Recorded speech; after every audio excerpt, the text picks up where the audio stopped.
Doctor Rajesh Majumdar তার সরকারি office না করে কিন্তু তিনি তার ব্যক্তিগত চেম্বারে কিন্তু এখন রয়েছেন।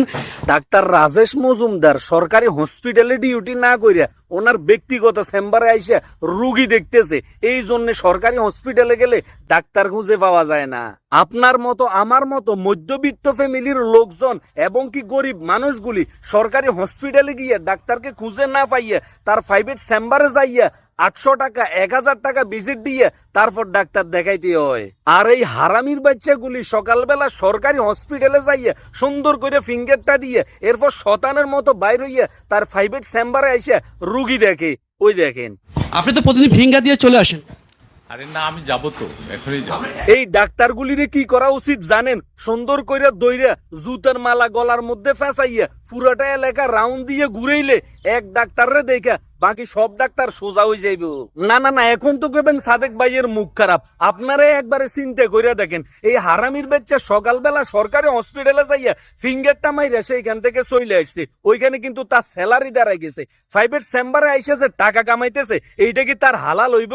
এখন শতানের বাচ্চা ধরা খাইবার পরে সাংবাদিকরে বলতেছে আপনি এটা ধরেন না, আমি আপনারে খুশি কইরা দেবো। ওই চান এখন বাজে কয়টা? আপনি এখন কোথায় আছেন? আমি লাইভে আছি। না, আপনি এটা ধরতে যান না। না না না, সাংবাদিক সাহেব আপনি এটা ধরতে যাইয়েন না। উনি মানুষের সেবা করতেছে, আপনারা একটু সেবা করে পকেটে ঢুকে দিব। আপনি এগুলি বলার দরকার নাই। মানুষ এগুলি কেন দেখাইতেছেন? চিন্তা করেন, হারামির বাচ্চা সকালবেলা সরকারি হসপিটালে যাইয়া সেইখানে ফিঙ্গার মাইরে ওইখান থেকে চুরি করে আইসা প্রাইভেট চেম্বারে বসে বসে টাকা কামাইতেছে। এখন দরা খাইয়া সেকা খাইয়া বেকা হইয়া বলতেছে আমি অসুস্থ, আমার মাফ করে দেন। ওই চান আমি অসুস্থ। আপনি একটা রোগী দেখতেছেন, কেন অসুস্থ? অসুস্থ তো, আরে আমি তো মানুষের সেবা করি। এই সাংবাদিক সাহেব উনি অসুস্থ, ওনারে বিরক্ত করেন না। একটা কাজ করেন, ওনারা চেয়ারের লগে দিয়ে হিস মোয়াদি সুন্দর করে বান্ধি ফাঁসা বরাবর একটা কুত্তার ভ্যাকসিন মারি দেন। যেহেতু শতানের বাচ্চার মাথার মধ্যে যত বুথ ফেরত হেতু নিজিন আছে সব যেন যায় গই। আমি অসুস্থ, আমার প্রেশার বেশি। না, ডাক্তার রাজেশ মজুমদারের প্রেশার বেশি, ওনারে আপনারা বিরক্ত করেন না। ফাইলে ফুটবলের মতো একটা লাথি মেরেন তো এত প্রেশার কমে যাবে। এইমাত্র আমার সিস্টার প্রেশার মাইপা দেখলো, আমার প্রেশার অনেক বেশি। না সাংবাদিক সাহেব, ওনার প্রেশার কিন্তু আগে ঠিক ছিল। সকালবেলা ঘুম থেকে উঠে যাইয়া সরকারি হসপিটালে সুন্দর করে সিলটা মাইরা দিয়ে ওইখান থেকে বাইর হইয়া প্রাইভেট চেম্বারে আইসা বসে বসে মাল কামাইতেছে অবৈধভাবে।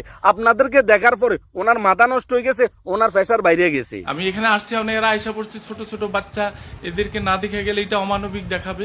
আয়োরে হারামির বাচ্চা সকালবেলা সরকারি হসপিটালে যাইয়া ফিঙ্গারটা মাইরা দিয়ে ওইখান থেকে যে চুরি করে চলে আইসস, ওইটা মানবিক দেখাইবো কেন? এই হারামির বাচ্চা গুলির টাকার নিশায় অন্ধ হয়ে গেছে। কোনটা মানবিক, কোনটা অমানবিক, কোনটা লজ্জা, কোনটা হারাম সবকিছু বুঝলে গেছে। এদেরকে আইনের আওতায় যদি না আনে তাহলে এরা কখনো বুঝতে পারবে না কোনটা খারাপ আর কোনটা সঠিক। ভিডিওটা বেশি পরিমাণে শেয়ার চাই। তো সব ভালো থাকেন, সুস্থ থাকেন, নিজের প্রতি খেয়াল রাখুন।